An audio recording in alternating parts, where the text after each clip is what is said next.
বিসমিল্লাহির রহমানির রহিম। বদরের যুদ্ধের দিন শয়তান ইবলিস হাজার বছর ধরে মানুষকে পথভ্রষ্ট করে আসছে। সেদিন কুরাইশ বাহিনীর সাথে ছিল, তাদের উৎসাহ দিচ্ছিল, বলছিল, আজ কেউ তোমাদের পরাজিত করতে পারবে না। কিন্তু যুদ্ধ শুরু হল এবং একটি মুহূর্তে শয়তান কিছু একটা দেখল এবং সঙ্গে সঙ্গে পালিয়ে গেল। বলল, আমি তোমাদের সাথে নেই, আমি এমন কিছু দেখছি যা তোমরা দেখছ না। এই ঘটনা কোনো হাদিসে নয়, এই ঘটনা সরাসরি কোরআনে। আল্লাহ সুবহানাহু ওয়া তাআলা নিজে বলেছেন শয়তান কি দেখেছিল, কেন পালালো, এবং এই ঘটনা আমাদের জীবনে কি শেখায়। শেষ পর্যন্ত থাকুন। এই চ্যানেলে প্রতিদিন কোরআনের সত্য আসে। এক্ষুনি সাবস্ক্রাইব করুন। কুরআনের আয়াত সরাসরি আল্লাহ সুবহানাহু ওয়া তাআলা সূরা আনফালে বলেছেন, ওয়াইয যায়্যানা লাহুমুশ শাইতানু আমালাহুম ওয়া ক্বালা লা গালিবা লাকুমুল ইয়াওমা মিনান নাসি ওয়া ইন্নী জারুল লাকুম। এবং যখন শয়তান তাদের কাজকে সুন্দর করে দেখালো এবং বলল, আজ কোনো মানুষ তোমাদের পরাজিত করতে পারবে না, আর আমি তোমাদের রক্ষাকারী। সূরা আনফাল ৪৮। শয়তান কি করছিল? কুরআনের এই আয়াত অনুযায়ী শয়তান দুটো কাজ করছিল। প্রথম, কুরাইশদের কাজকে তাদের কাছে সুন্দর দেখাচ্ছিল। মানুষের পাপ ও ভুল সুন্দর করে দেখানো এটা শয়তানের পুরনো কৌশল। আল্লাহ কুরআনে বলেছেন, যায়্যানা লাহুমুশ শাইতানু আমালাহুম। শয়তান তাদের কাজ তাদের কাছে সুন্দর করে দেখিয়েছিল। সূরা আন-নামল ২৪।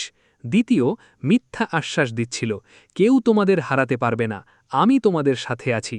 শয়তান কি দেখল? ফালাম্মা তারাআতিল ফিয়াতানি নাকাসা আলা আকিবাইহি ওয়া ক্বালা ইন্নী বারীহুম মিনকুম। যখন দুই দল পরস্পরের মুখোমুখি হল, সে উল্টো পায়ে পিছিয়ে গেল এবং বলল, আমি তোমাদের থেকে মুক্ত। সূরা আনফাল ৪৮। উল্টো পায়ে পিছিয়ে গেল। এই কথাটি অত্যন্ত তাৎপর্যপূর্ণ। মুফাসসিরগণ বলেছেন, শয়তান সেদিন ফেরেশতাদের দেখেছিল। আল্লাহ বদরে ফেরেশতা পাঠিয়েছিলেন। শয়তান ফেরেশতা দেখে পালালো। শয়তান কি বলল পালালোর সময়? ইন্নী আরা মা লা তারাউনা। আমি এমন কিছু দেখছি যা তোমরা দেখছ না। সূরা আনফাল ৪৮। এবং বলল, ইন্নী আখাফুল্লাহ ওয়াল্লাহু শাদীদুল ইকাব। নিশ্চয়ই আমি আল্লাহকে ভয় করি, আল্লাহ কঠোর শাস্তিদাতা। সূরা আনফাল ৪৮। এই কথাটা অবিশ্বাস্য। শয়তান নিজেই বলছে, আমি আল্লাহকে ভয় করি, কিন্তু এই ভয় ঈমান নয়, এটা কাফিরের ভয়। এখানে একটু থামি। শয়তান আল্লাহকে ভয় করি বলল, কিন্তু ঈমান আনল না। এটাই শয়তানের সবচেয়ে বড় পরিচয়। সে জানে আল্লাহ আছেন, কিন্তু মানে না। এই চ্যানেলে প্রতিদিন এমন গভীর কুরআনের আলোচনা আসে। এক্ষুনি সাবস্ক্রাইব করুন। বদরে ফেরেশতাদের আগমন। আল্লাহ কুরআনে বলেছেন, ইস্তাকুলু লিল মুমিনিনা আলাইয়াকফিয়াকুম আইয়ুমিদ্দাকুম রব্বুকুম বিসালাসাতি আলাফিম মিনাল মালাইকাতি মুনজালিন। যখন তুমি মুমিনদের বলছিলে, তোমাদের জন্য কি যথেষ্ট নয় যে তোমাদের রব ৩,০০০ ফেরেশতা পাঠিয়ে সাহায্য করবেন? সূরা আলে ইমরান ১২৪। ৩,০০০ ফেরেশতা, যা মানুষের চোখ দেখতে পায়নি, কিন্তু শয়তান দেখেছিল এবং দেখেই পালিয়েছিল। শয়তানের মিথ্যা বলার ধরন।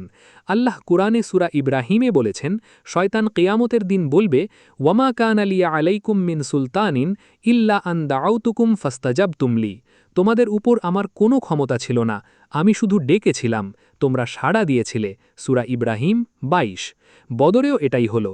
শয়তান ডেকেছিল, কুরাইশ সাড়া দিয়েছিল, কিন্তু যখন পরিণতি এলো, শয়তান বলল, আমি তোমাদের থেকে মুক্ত।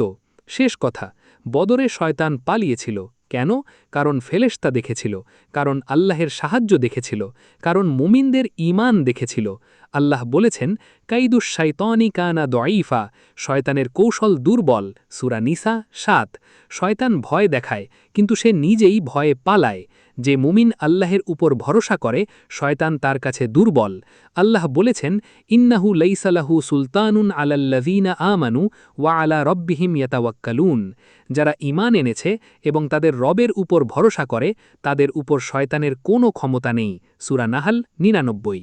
আল্লাহ আমাদের সবাইকে শয়তানের কৌশল থেকে রক্ষা করুন এবং আল্লাহের উপর ভরসার শক্তি দান করুন। আমিন। আল্লাহ হাফেজ।